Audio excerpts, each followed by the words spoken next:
Well, hello, welcome back to another Unwatched Pile.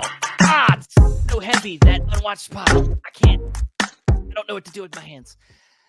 Andrew's not amused. It's okay. I'm trying to figure out how does one react to said joke. It's not a joke. Sure. It's just me being like an idiot. I guess you said it, not me. So yeah, I know. Well, it's okay. We're here to talk movies. We're not here to talk. That's very true. Yeah. So comedic chops. We're here back on the Unwatched Pile, the show where we dig into the stack of movies that we have not watched yet, and we bought them, and we're like, man, I bought this. I should probably watch it now. And so we're here back to do that. We all picked a movie to watch from that Unwatched Pile, and then after that, we're like, what would pair nicely with this new movie I just watched? And then we talk about that one as well and why they match well together. And we, of course, bring along a special guest with us. But Andrew, before we introduce that guest, how are you doing? Doing okay. Dressed fancy. That's a nice little fancy shirt you're wearing. Thank you. It is flannel, I guess. Yeah. Oh, I like flannel. Yeah. I do like flannel. I've been slowly adopting the ways of the flannel as my age gets older. Every single winter, I say that I'm going to adopt the wardrobe of Rock Hudson and All That Heaven Allows. So I'm slowly making my way to my Rock Hudson era of wardrobes. I'm in that stage of wardrobe where it's more like the dude. For the Big Lebowski? Like just a bunch of pajama pants, sweatpants. You're describing me to a T. Man, I did say that I do have to kind of gather myself when we do these live streams now. I can't show up all dude like. I mean, I guess you can, but I do like to represent the Chasing Labels brand with some, modicum of respect, some class, a little bit of something. Indeed. Well, somebody else with some class is here today to talk with us. She has been a frequent, just watcher of our stuff, always contributing, always putting in her first time watching. Every time we do the show, she'll be the first one in the chat, throwing in all this info right at us. We usually shout her out at the beginning of this show, sometimes Chasing Labels as well. And that is Josie DeMarco. How you doing? I'm doing well. Thank you for asking. Sorry you guys can't see my face. It's something weird with my computer's camera. Yeah, we were going to explain that. So yes, we had, of course, we started a couple minutes late. We were having some technical difficulties. She's got like a new computer, Josie does, and it's not cooperating camera-wise. So it will be you do see Josie's face on our background here. So just see that and just picture it in motion. Yeah, yeah, exactly. Let's face it. Most people just listen to the audio anyway, so... Well, yeah, I mean, I'd say people, this started out as an audio thing. So, but I think, maybe next time we bring you on next time, hopefully your camera will be working next time we bring you back. So yeah. And I'm comfortable in my pajamas. Nice. We will just have to take your word for it. Obviously, yeah. As a fellow East Coast person, it is also late at night. So I feel like, since we do these live streams late at night, we do these recordings late at night, I hope our audience will excuse us for our wardrobe choices.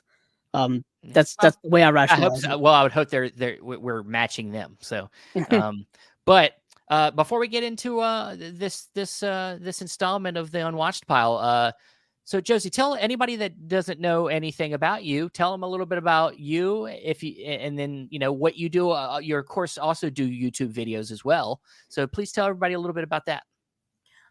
So I work at the Glen Cove Public Library here. I live on Long Island, and so I take Able Ride there Monday, Wednesday, Friday, and I page at a library. I put books away, organize them, I clean. I organize the magazines, and I have a YouTube channel and a TikTok and Instagram. I do poetry. Nice. I write my own original poetry, inspirational poems inspired by self-help books. And my YouTube channel is I like to talk about a mix of old and new movies, and what I like to do each year is that when Oscars come, I like to pair Best Picture nominees with older movies, kind of like how you guys do pairings here, and how Brian Sauer and Elric Kane do when they talk about do director-centric episodes, they pair each of the films in the filmography with another movie. That's kind of like what that inspired me to do what I do with that. And I discover a lot of my first time watches through using the library system. You see, I don't actually buy a lot of Blu-rays. I rent most, like, through the library system. I request like interlibrary loans of DVDs and Blu-rays. And I just want to say libraries are essential if you want to for discovering physical media. Like, you know, for people who can't afford it all, rent from a library. And if your library doesn't have it, try to get an air loan. I can't stress this enough, how important libraries are.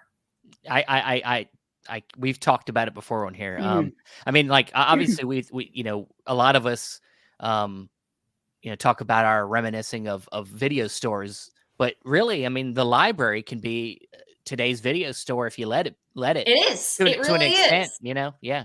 Yeah, I have very fond memories going to the library as a kid in the 90s and renting VHS tapes. They had a lot of VHS tapes to rent. Of course, that was the days before DVD. And I know some libraries have very large DVD and Blu-ray available to rent. I even saw a tweet yesterday where someone said their local library was starting to get 4Ks into rent as well, of like newer films. I've rented 4Ks before through the library system.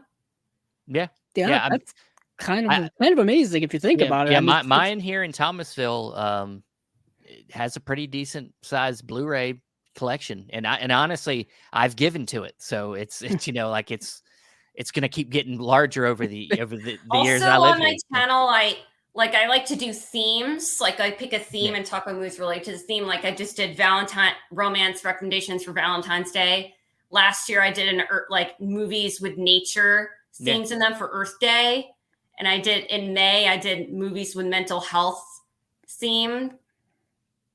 Nice. I like that. Yeah, that's something very nice. Something that's always fun and get your mind thinking about all different types of film. So that keeps you busy just exploring, doing things like that. I have an educational approach to my videos. Like, I'm not trying to push an agenda or anything. My goal is I approach it like a teacher. You know, I'm in an educational field, the library. Yeah. Right. Just like Andrew. Andrew becomes a teacher on here a lot of times. He likes to get on. I don't know. I guess because I'm a lifelong academic.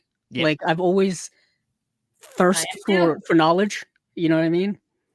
And as time has gone on, I've come to the not conclusion, but like the idea is that our knowledge is out there. We just have to go get it, especially now more than ever. Self-taught. Yes, I'm self-taught in a lot of things. Obviously, you know, I've had formal education. You know, elementary school, middle school, high school, college, but a lot of the stuff outside of that, especially with movies and film, I kind of just did it all myself. Me too. You know, just watching movies, listening to people talk about movies, listening to commentaries, listening to making of behind the scenes stuff, stories, and just listening to other film fans as well. You know, some of them are much more educated than I am, or others that I know. That's just the way it's been. Would it be okay if we went to the picks now? Oh, sure. We're ready to do it. Let's do it. All right. Well, with that said, Josie, please tell us your first time watch, and then we'll come back around and we'll talk about your pairing. My first time watch is The Uninvited from 1944. This is a Criterion Blu-ray that I borrowed from my brother. So it's Lewis Allen's directorial debut. And it's based off of a novel of the same title by Dorothy McCardle, which I've read, and it's a brilliant novel. And this is such a great adaptation of it. So Rick Fitzgerald, played by Ray Milland, and Pamela Fitzgerald, played by Ruth Hussey, are brother and sister. They go vacationing in Cornwall, England, and they discover a beautiful seaside home called the Windward House. So they purchase it from the Commander Beach. They are then introduced to the commander's granddaughter, Stella Meredith, played wonderfully by Gail Russell, who lives in a close-by town, Biddlecombe. Stella is emotionally triggered by their buying of the place because it is of strong sentimental value of her. It was a place where her mother, Mary, fell to her death 17 years prior. The commander does not agree with Stella going into the house, but Stella does so anyway. And Rick and Stella fall in love, and they start realizing that the house is haunted. Like there's a ghost inside, and they believe that the ghost of Mary's around, Mary Meredith being Stella's mother, and family secrets are unveiled. The mystery's fantastic. It has a super satisfying twist. And what makes this unique as a ghost story is that it's set during the springtime and not during the fall. And there's, if you don't mind, would it be all right if I read a little bit of the essay in the Criterion booklet? Sure.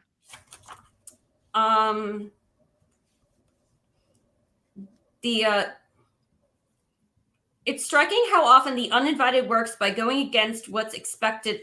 Oh, to credit this essay by Farron Smith Nem, Spirits by Starlight. That's in the booklet. The setting, as I said, is not stormy autumn, but warm and gentle spring. The opening, and they add humor and slightly sprightly music cues and quite a bit of sunshine. And the rooms are airy, and the huge windows overlook breathtaking ocean views. Naturally, Rick and Pamela don't yet suspect a thing, but after setup and the narration, already it's possible to wonder what sort of special gusts keep the chandeliers cobweb free, and the dog won't go up the stairs. And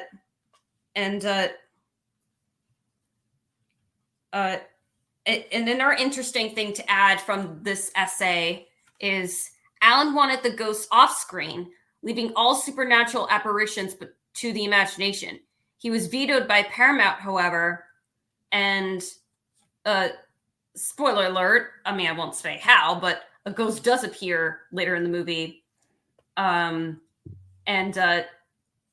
It's, the effects that they could do at the time were done. But like the rest of the film, this is what the author adds here. The vision produces shudders through suggestion. Like it's left to in other words, it's left to the audience's imagination, like what the ghosts looked like, except for that one scene, even though the director was like initially against that. And the performances in this film are all fantastic. And I love the Gothic cinematography and production design of the house and the seaside. Like, even though it's set during the spring, they still managed to give it a Gothic feel. Yeah. It's a real gem. I'm surprised. I feel like it's underrated. It's not like talked about as much as other ghost story movies. Like, this is up there with The Others and other ghost story films. The Innocents is another good one. Yeah, Criterion put that out. Yeah, I mean, I haven't seen this one yet, but Ray Milland is an actor. Ray Milland is kind of, I don't know. There's something about his presence that's kind of funny in this. He takes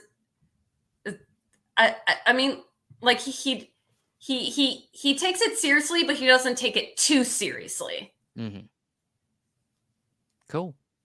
And I like the idea that the ghosts don't end up being on screen too much, because I mean, how you describe the situation here kind of reminds me of Spielberg and Jaws, where initially it's funny you mentioned Spielberg, because in the essay, it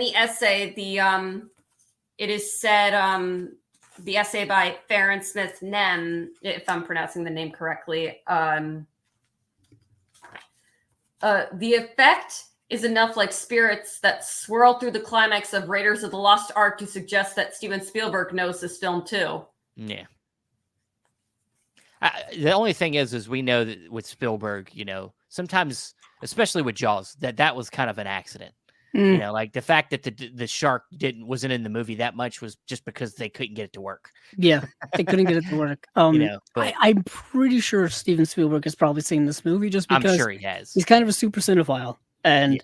if you've ever seen his work and you ever listen to him talk, he's one of those directors who rightfully likes to come out and say, yes, I took this from this and put it in my movie. Yeah. He said that Yes. so many times. Bluntly saying it. Very much so. Doesn't really hide it. A lot of them don't. I know Scorsese doesn't hide it, and a lot of them don't.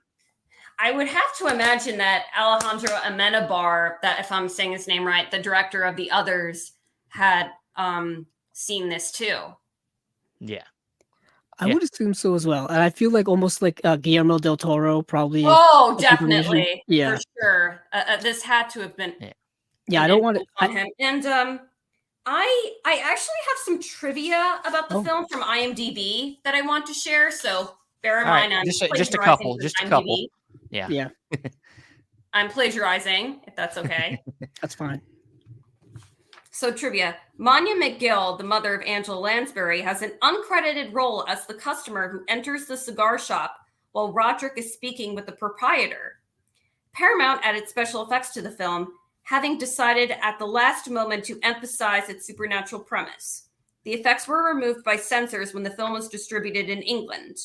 In 2009, Martin Scorsese placed this film on the list of the 11 scariest horror films of all time. And Guillermo del Toro chooses this as one of his 6 favorite, quote, fright flicks. Yeah. And the director, Lewis Allen, actually did a lot of theater directing before this movie. Oh, I believe that. Yeah, a lot of them directors back in that time were either coming from theater or, you know, of course, some of them start out in silent film, so that was a whole other ball game too. And when you think of a haunted house film, you do think of it being very stagey. You know, one location, usually people talking or moving in and out through rooms in a house. You know, it's very isolating. This is not my pairing, but a ghost movie I want to shout out that I watched recently that was fun was The Ghost of Mr. Chicken with Don Knotts. Nice. All right, that's a good pick. That's one I definitely want to check out. And of course, it did just get an announcement from Imprint Films for a new Blu-ray. Yeah, it's getting on a double feature with that, and then I think Lewis Allen's film he did after that, The Unseen. Yes. Is getting a double feature. The Uninvited has been available on the Criterion Collection Blu-ray since 2013, so it's been around for quite a while. Yeah. I remember when that came out, a lot of people were buzzing about it. It's always been at every single sale I've gone to at Barnes & Noble all the time. No one talks about it that much. Not a lot of people talk about it. They don't. Maybe because Lewis Allen's just not he's not a bigger name, I guess. I mean, Ray Milland though is kind of a relatively well known. Steven, he's not as well known as like Humphrey Bogart. Right. I think he's mostly known. The Lost Weekend. The Lost Weekend. I was just mentioning. No, Steven loves that film. Yeah. But yeah. But you know, unfortunately, horror films in the Criterion Collection kind of get buried. I feel like for the most part. Yeah, that's. I guess they don't advertise them as much as their other movies. Yeah, and like 40s horror is a lot different than modern day horror. I mean, it's a lot. Like you said, they're limited by what they can do special effects wise. A lot of it's practical, which of course is charming for the time, but modern day audiences sometimes stay away from that, which is unfortunate because they're missing out. They really are. Yeah. But before we move on to Andrew's first time watch, we got a couple. We got some people in the chat. Dan's saying a lot of stuff. He says you do look like a teacher tonight, Andrew. That's cute. Tell Dan that's cute. Thank you. I never have had the patience to become a teacher. Ironically, one of the biggest probably education or career destinations for a lot of people in my state were teachers. Yeah. Like they all went to the local colleges for teaching. So many people I went to high school with and were in school and college with were there for teaching. There's that saying. Josie, Dan also liked your recommendation, so he's gonna have to check. Oh, thanks, Dan. I participate. Sometimes I go into his take 3 episodes Yeah. live. But to your point, Andrew, it's like that that's saying those who can't do teach, and those who can't teach Jim, which I guess that's true. I don't agree with that. And here's because you do need I think there is a special skill that's required for teaching, and becoming a gym teacher is really hard. Like the like actual like requirements. Like I've known people who majored in phys ed, and it's like basically like pre-med. Yeah, I've had I one friend I had in high school. I think he became a phys ed teacher nowadays. But yeah, I've always been pro education and pro helping people learn things that perhaps they don't know of.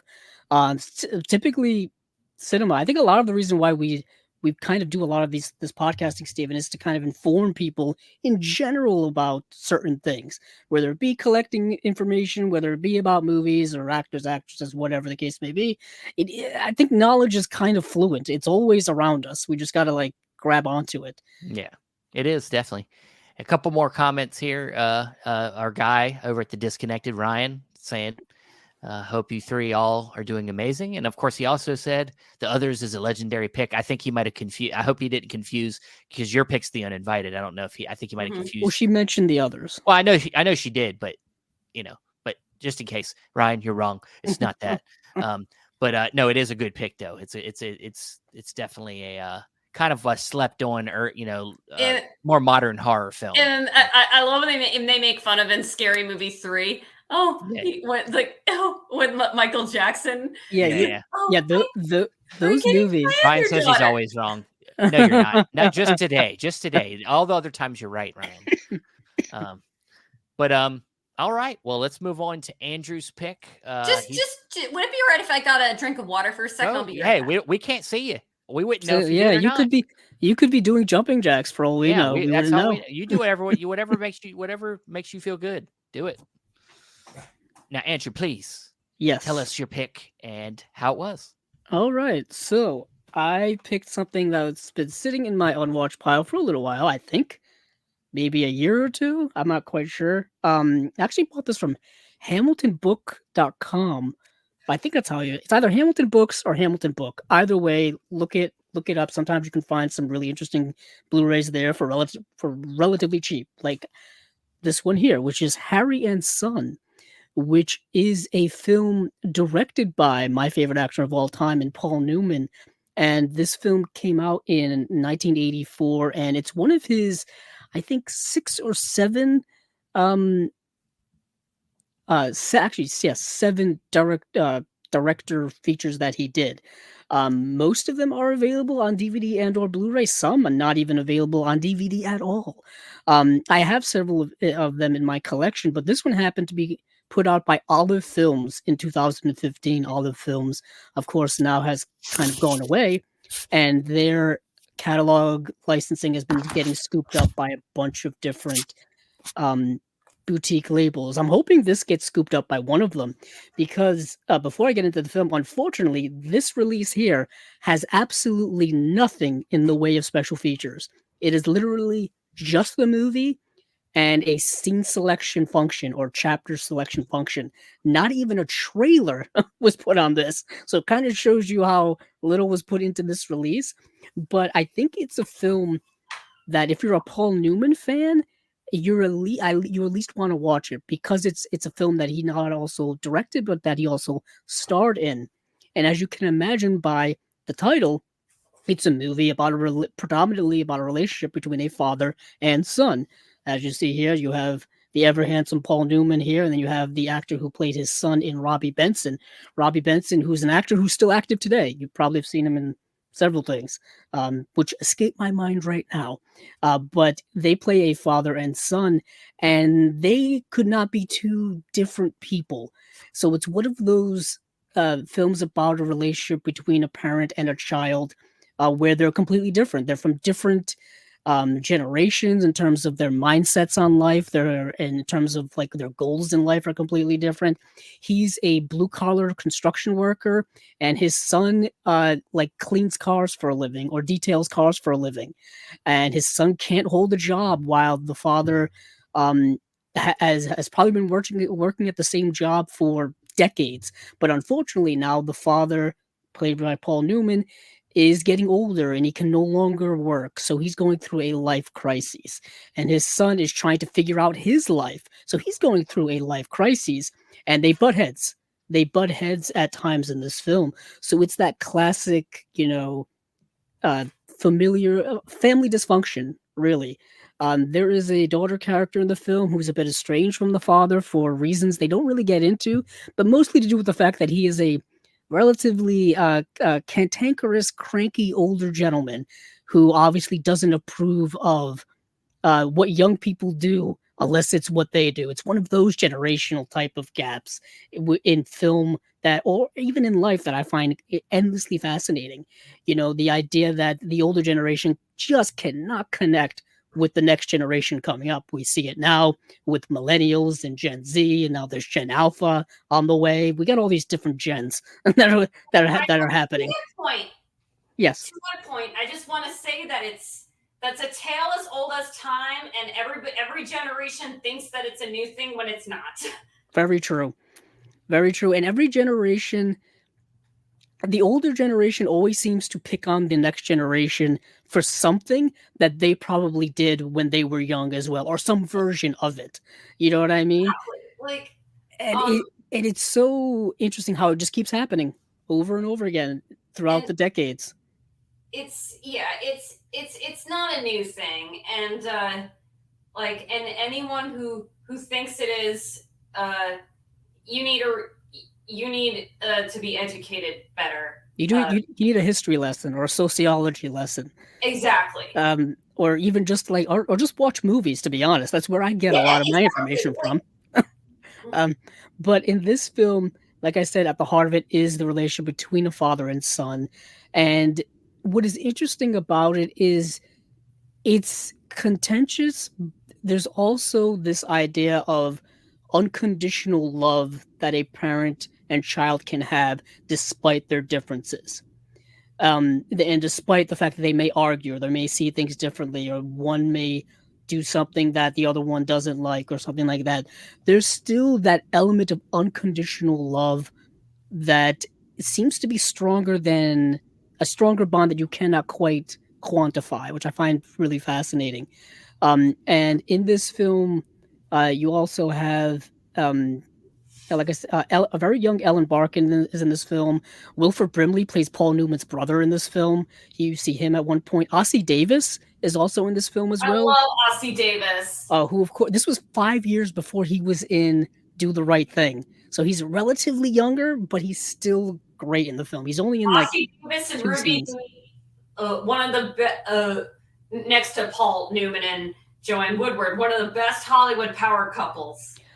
Coincidentally, Joanne Woodward is also in this film as well. So when they're on screen together, you can tell like that this is a real life couple. Like there's got that chemistry of knowing each other and just feeling comfortable in each other's presence. And there's electric sparks in terms of romance, whether it's intentional for these characters or not. They just had that natural chemistry with one another because they were, by this point, they had been married for like over 20 years, so they have that in this. And also the Paul Newman character, like I said, is dealing with a kind of end of life crisis. His wife has passed away. He's dealing with medical issues that prevent him from working now. He doesn't really quite have a connection with his son, even though it's somewhat there, but it's strained. The issues that I have with this film that I could say maybe perhaps many will have is that it's a bit of a mess tonally.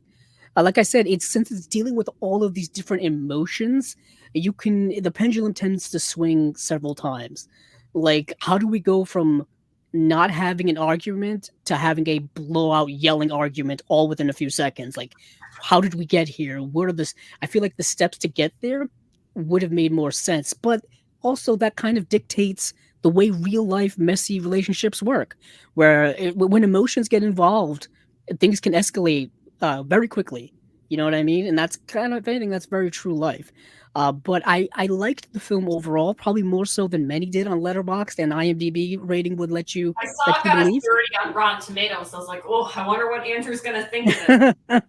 It's what's interesting is that Rotten Tomatoes for older films seems a little odd. Not odd to me, but just like I don't trust. I don't really trust Rotten Tomatoes that much. And even Letterboxd ratings, I don't even trust that much because there's a lot of trolls and people Very with true. their own a lot of those agendas.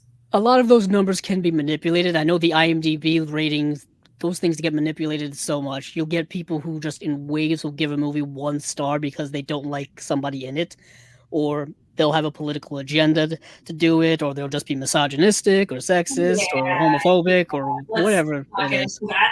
I know that's a whole messy can of worms. But when it comes to Rotten Tomatoes for older films, I always wondered how. I don't really like trust those numbers because there was no Rotten Tomatoes in 1984. I mean, and also too, and like it's tricky with that because like films from the past could have been reviewed so much differently back then than they are now. Yeah, and you can't. What is interesting about the internet? Not really interesting, but what is useful about the internet is you can go back and read reviews that were written when movies came out. Like you can go back and read the Roger Ebert 1 star review that he gave for this movie in 1984, of which he kind of says that the movie's kind of tonally and structurally a bit of a mess. Like it's trying to do so many things and doesn't really succeed truthfully at many of them. That is one of the issues in this film, is that sometimes you'll have characters show up in the first act and you won't see them until the third act, and they're just kind of there. Like they'll open up perhaps a plot line and then abandon that plot line, and then this character will come back, but there'll be no conclusion to said plot line. So the film is a bit of a mess, but I'm such a Paul Newman fan that maybe I'm a little bit biased. And that's why I liked it so much. Oh, not even liked it so much, but I was just fascinated by what they were going for in the movie. Like I said, the heart of the film is there. You see the pros. You see where it could have been improved upon. Right. I see what the ideas were. Even if the ideas are not fully realized, they're still good ideas. You know? Right. And I do tend to give more of those credence. You know what I mean? Like the pros will be stronger than the negatives in terms of weight of how I look at a film, and perhaps a kind of more middling film like this. Well, I think that has to. I think you see that a lot with a lot of reappraisals of films. Is people with a little bit more of a positive outlook are looking back at some films nowadays, and that's why you're seeing films like Jennifer's Body get reappraised. You know, like people look at that as a cult film now. Back when it first came out, people hated it, thought it was stupid. It's gonna be. I just want to say that it's going to be really interesting to see how, like, so far the movies of this decade will age. Like, what's going to be? I'm curious. I'm really curious to see what panned things are going to be reevaluated in a negative light, in a positive light, and vice versa. What praised movies are going to be reevaluated in a negative light? I could think of a couple, but that would be a whole can of worms, as Andrew would say. I mean, ironically, is that in one of the previous Unwatched Piles, Stephen, you had talked about The Artist. And I feel like that's a film that was universally praised when it came out and then kind of relatively forgotten about over time in terms of being like this critically acclaimed Best Picture winner and all kinds of awards and stuff. Well, The King's Speech is another one. I don't know that it's because that people don't like the movies now. I just think it's because there's just so much stuff coming out. Yeah, and I think what has a staying power. Yeah, I think it's more so that. Yeah. But all right, well, I like that pick. I'm glad to see that you're diving. You found some more Paul Newman you could watch. I know he's your favorite. Yeah, so. I know. I got to get more of his stuff. Like I said, some of his stuff that he's directed has been put out on DVD or Blu-ray, and some hasn't. He did actually an adaptation of The Glass Menagerie, like I think that was the last thing he directed, and that doesn't have a DVD release, I think, at all. And that would be something that I would really like to get, just because I like Tennessee Williams plays. But Yeah. that's just me. Awesome. All right. Well, we'll go over to my first watch, and that is a film from Canadian International Pictures, and this is actually this was their first release, and it's a film called The Ernie Game, by a director, Don Owens, and Don Owen. They also released another one of his films called Nobody Waved Goodbye, and if you remember this, when we talked about it, this was the film that had the really annoying kid that I hated, and it made me not like the movie because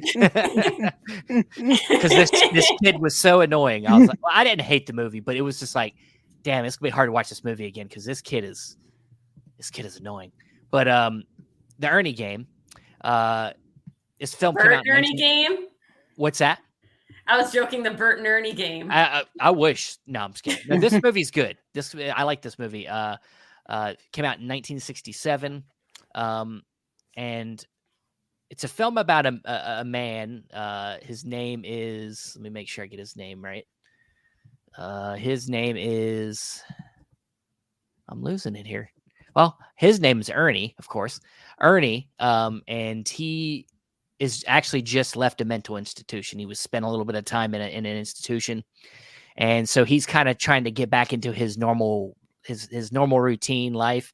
He's an eccentric. He does things. He's a little off the wall, and so the first thing he does is he kind of like he gets kicked out of his apartment. He doesn't pay his rent, and then he kind of has to find a way that he becomes homeless, and then he shacks up with some random girl he meets on the street, and then he finds his way back to his ex, and then he stays with her a little.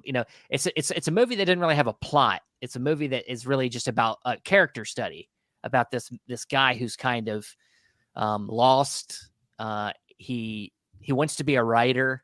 He thinks he's an artist. He thinks he's going to be somebody, but really he's somebody that just he can't figure out how to fit in the world that he's living in.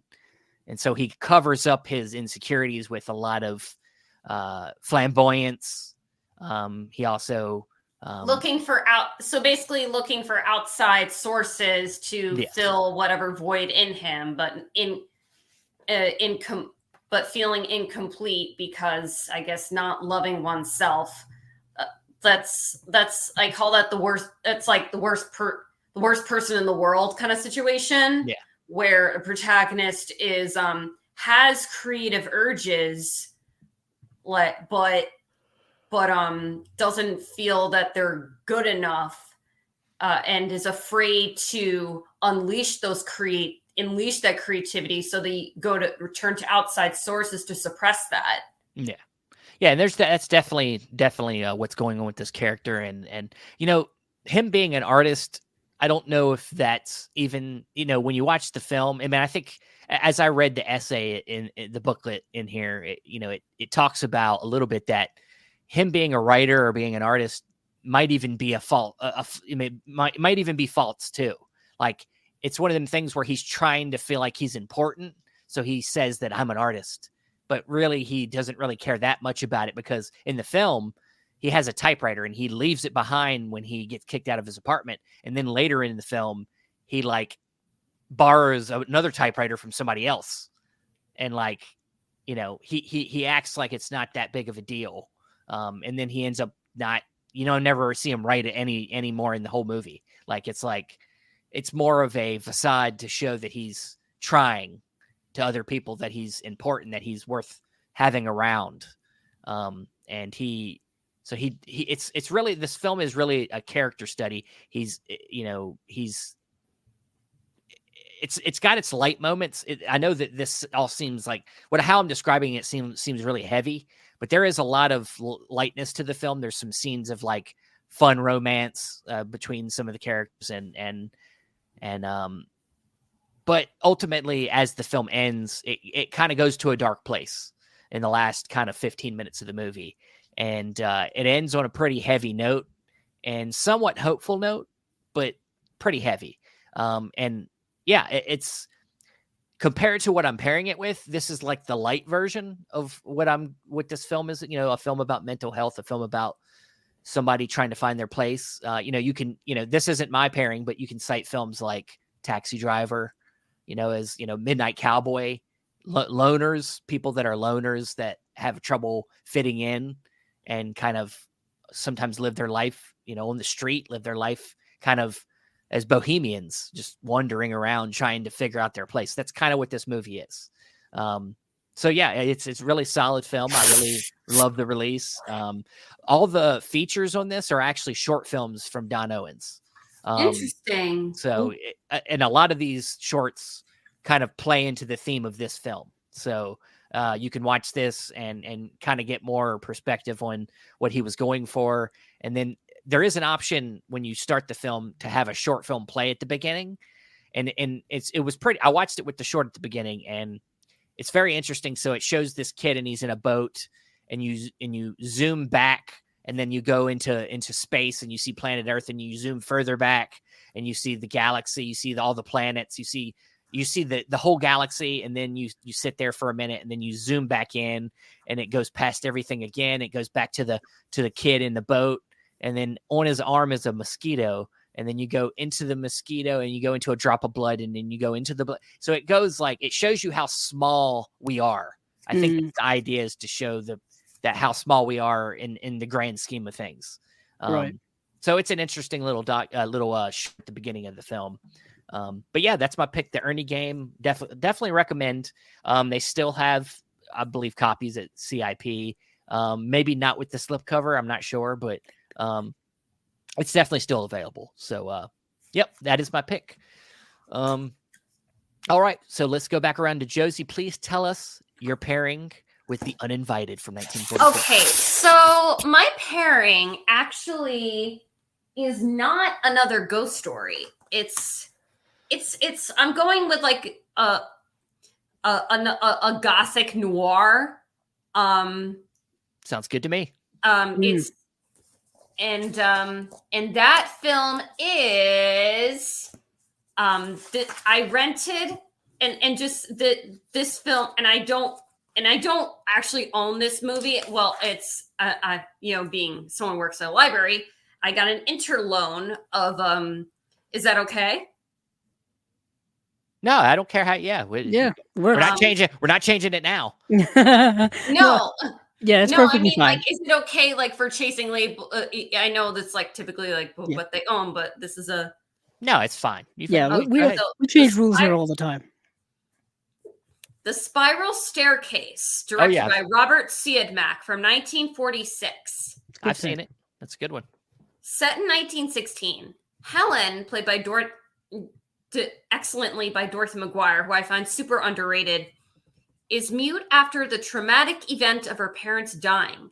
There is a serial killer on the loose who targets disabled women.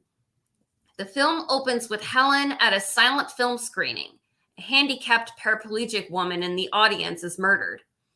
That's the third killing of recent, which of course rightfully sparks fear in Helen. And a friend of Helen's, Dr. Pari, played by Kent Smith, brings her to the Warren estate home. Helen is hired as a caretaker for Mrs. Warren, played by Ethel Barrymore, who is in a condition of ailing health. And there are other people who live in the house too. There's the housekeeper, Mrs. Oates, and her husband, Mr. Oates. They help in taking care of Mrs. Warren. And Mrs. Warren has a son named Stephen and a stepson named Albert, who's a professor. Stephen and Albert's secretary, Blanche, are having a romantic affair, and another murder happens, and Helen really has to be on the lookout for this killer. Similar to The Uninvited, this is a gothic noir mystery with family secrets, and there are also strong women at the center of them who don't tolerate mistreatment and injustice. Awesome. And it's a good pick.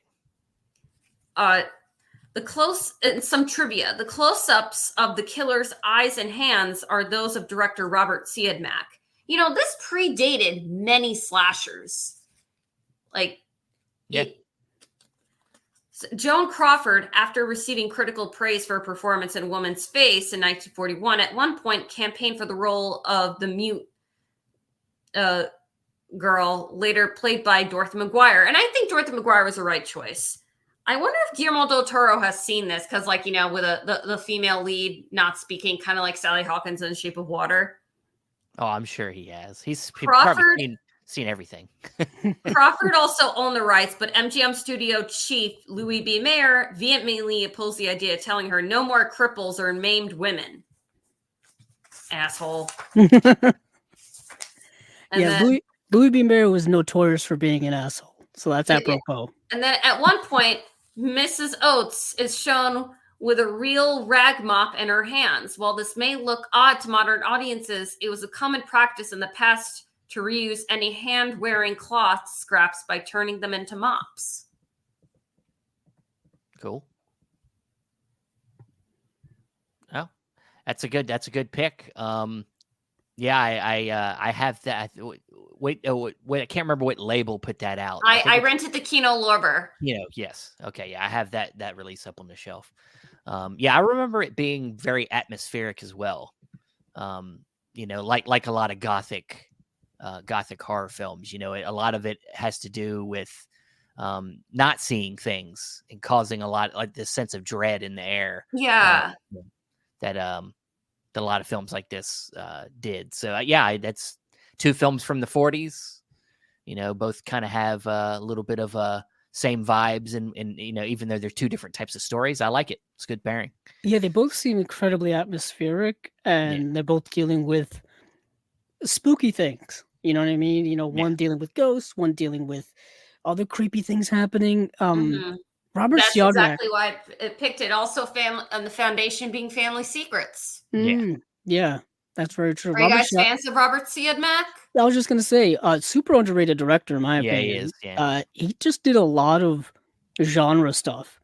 I know he always pops up in some film noir box set somewhere. Yeah. Like every time one drops, I feel like at least one of his movies are in there. Well, you just talked about one of his movies in a recent Unwatched Pile with the Killers.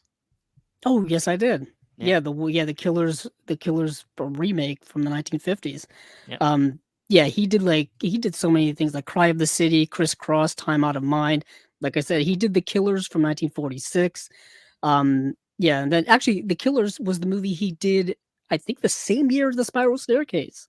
So right at the same time, dealing with sinister things.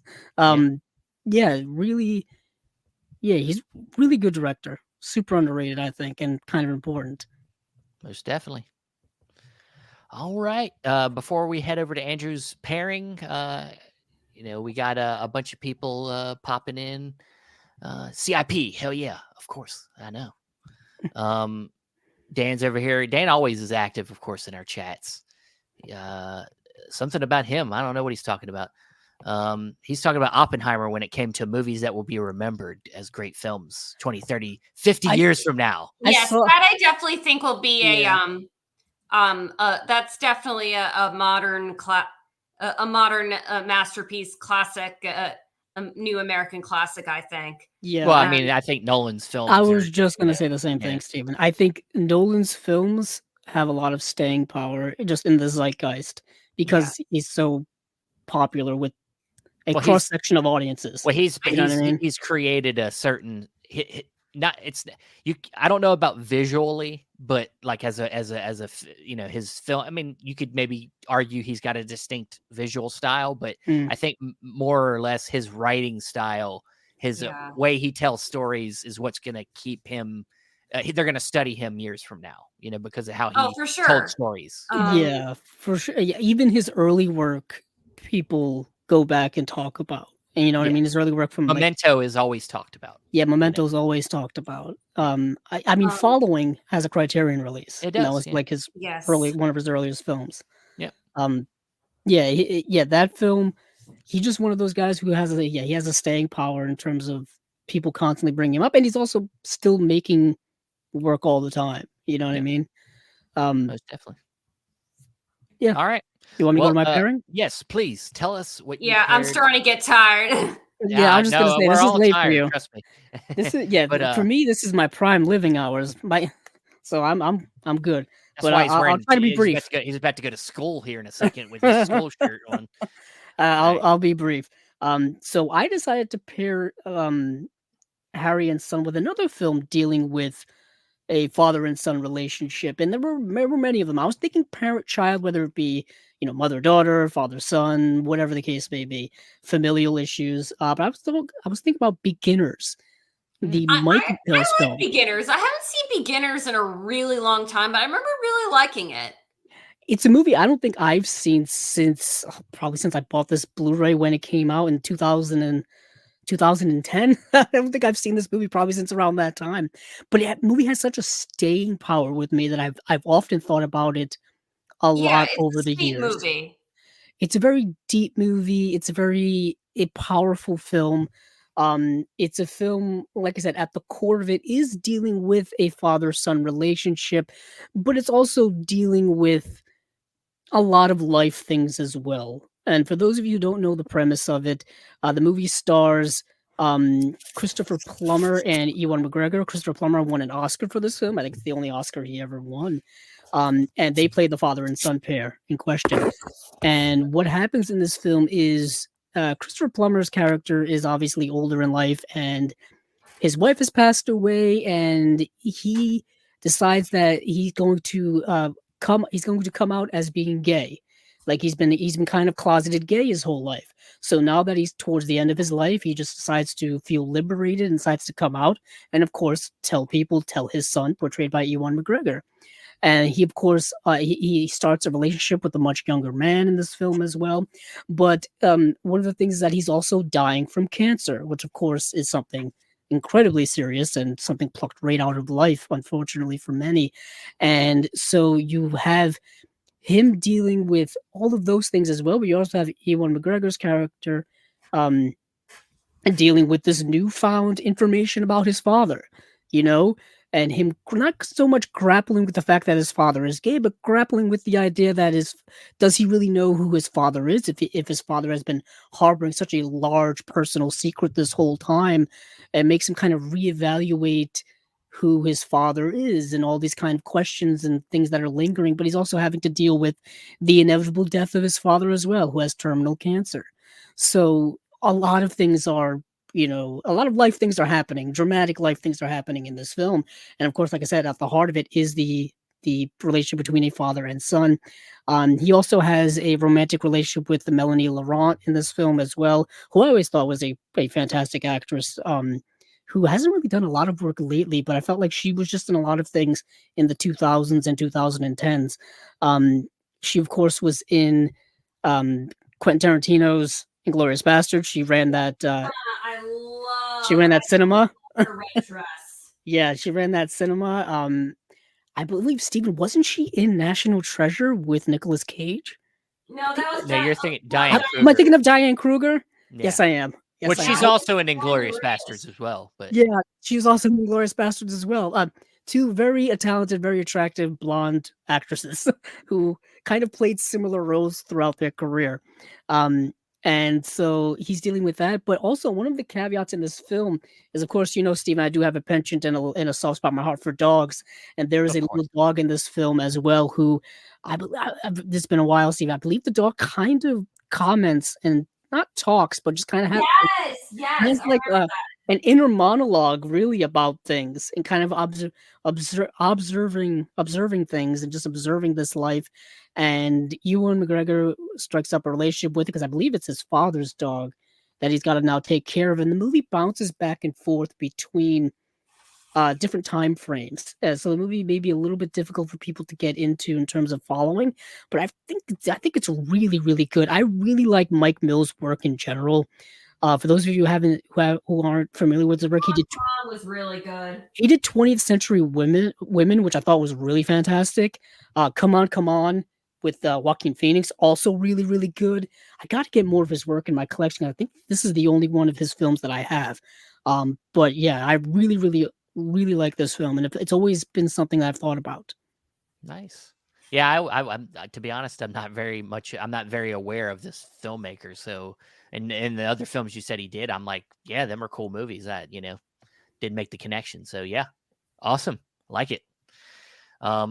All right, so we'll move on to the pick. Of course, this is a little since we've been doing a lot of wrinkles with our programming with Josie tonight. She now, if we didn't say it, she as she said, she didn't pull from her own collection. She didn't really buy movies. She should have been taken from the library. So we're gonna make an exception for my last pick here, my pairing, because I don't technically own the movie. I'm gonna like, usually that's the roles on this show is that you have to own both movies that you're talking about. But in this case, I don't technically have it in my hands yet. I did buy it. It's just not here yet. So, but I've seen the film, and I was like, well, there was a lot of, when I thought about what would pair nicely, I thought of a couple different movies, but they seemed to be a little bit too obvious. And so I wanted to pick a little bit less obvious one. And I just really like this movie, and I know you do too, Andrew, and you'll be able to speak to it as well, because it's from the great British filmmaker, Mike Leigh. And that is Naked. Wow. Oh, yeah. Naked. That's a good one. Yes. So if you think about how I described the Ernie game, if you think about Naked, it's about a man going down a very dark path. His performance, that's just one. Yes. Best performances of the 90s. In general, it's a fantastic performance. And, he's a man who's a narcissist. He's misogynistic. Yeah, misogynistic. He uses sex as a weapon on women. He hates women. I mean, he essentially he really hates women, and he just uses everybody, and is always trying to show how smart he is. He's always, like I said, he's a narcissist. He's always trying to tell everybody how it is, and it's a dark movie. I think Andrew's going to bring it to the screen for us.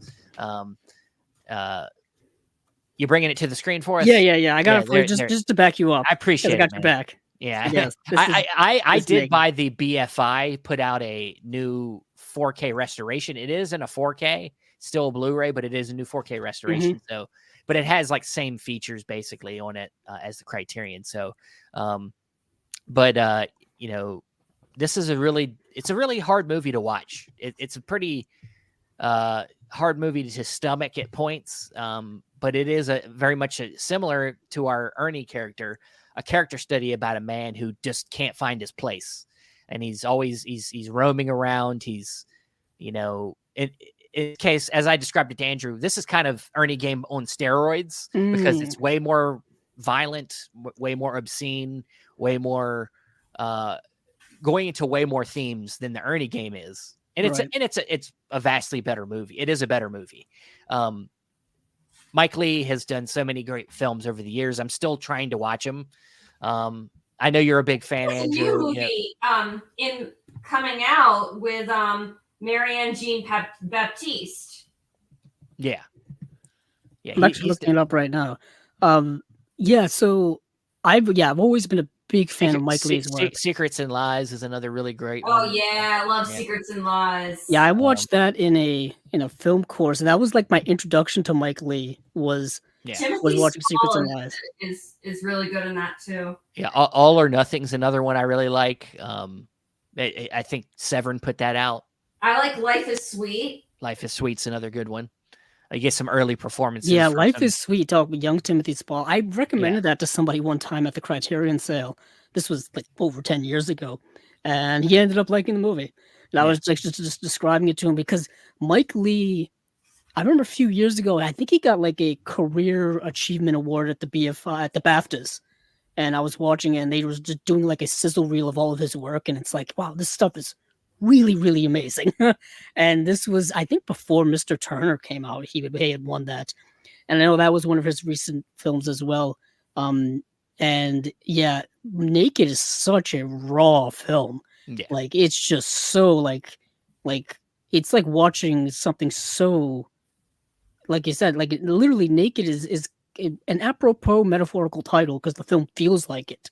You know what I mean? Yeah. And it all takes place at night, and it's dark and gritty and dirty, and the character is a scumbag.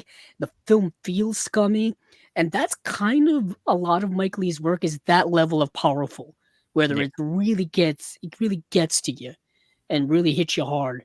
That's what I've always really respected about his work in general. Yeah, like even a lot of his early films were just like talking about like working class people and all that kind of stuff, and like hard hitting stuff. It's really good. All or Nothing, like you said, is kind of underrated. Yeah, In my opinion. and how it pairs with Ernie Game is essentially just about the main characters being two characters that are lost souls, and kind of being in contrast. Like I said, Ernie is a little bit more, even though he's essentially got some of the same qualities as the character in Naked. He's definitely a lot more. He's a nicer person. He's a way nicer person than David Thewlis's character. And the movie that Josie was talking about is called Hard Truths, and according to IMDb, it says it's in production. So cool. Perhaps we'll see it. Some more Mike Leigh coming next year. Good, and it'll be the first film that he's done since Peterloo in 2018, and then before that, he had done Mr. Turner in 2014. I have a whole Mike Leigh section. Topsy Turvy. Topsy Turvy's been released by Criterion. Vera Drake is very good. Happy Go Lucky is a movie that I think is only on DVD, starring Sally Hawkins. That it's a movie that I initially didn't like, but I've kind of warmed up a bit on in the years. And I think if I go back and rewatch it, I may like it even more. Awesome. Yeah, I still need to just watch more Mike Leigh. I just, like anything, just don't have enough time. But yeah, that is my pairing. It's always my favorite thing. I always say this. It's always my favorite thing. Finding the perfect pairing with the new movie you just watched is always fun. So that is it for this Unwatched Pile. Josie.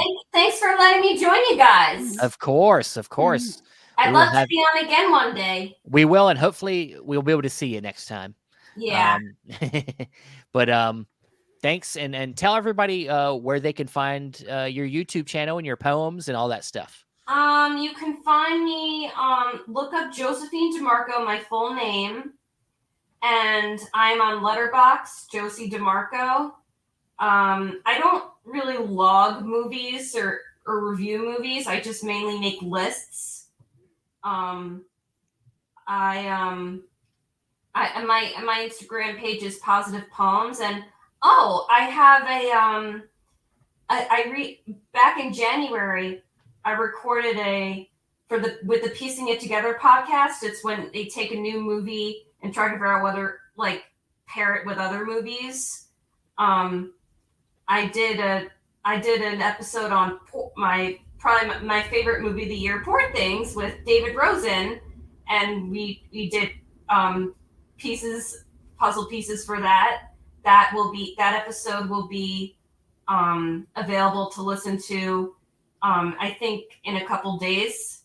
Cool. And I also have other videos in the work, my best picture pairings, as well as, personal awards, and also, and then when it comes to April and May, I'm going to try to do the Earth Day videos and the nature and the mental health videos. Fantastic. Well, please, everybody, go follow Josie. Give her a subscribe. Keep up with what she's doing. And Andrew, thanks again, sir. Okay. Yeah. All right. Yeah, we do this all the time. It's whatever. Don't get paid. We don't get paid at all. It's a Monday for me. Talking movies is like breathing for me. So right? Well, I'll talk with you next Monday. Yes, we'll be back for another. We'll do that Chasing Labels. We'll be back for another Chasing Labels next Monday, of course. This week we'll have all the Vinegar Syndrome and Partner Label stuff will be dropping on Monday. It is a leap year this year, Steven, so we got to have one more day of February before we get to all that stuff. It helps with a mortgage. So one more day. But all right. Well, thanks everybody. Of course, this will also be on our audio podcast as well here in the next day. So if you just want to do that, just wait for that. But other than that, thanks everybody for watching and listening. And hey, what are you doing here? Come on, guys. Get out of here. Go. go watch some movies, especially the ones that are in your unwatched pile. Have a good night, everybody.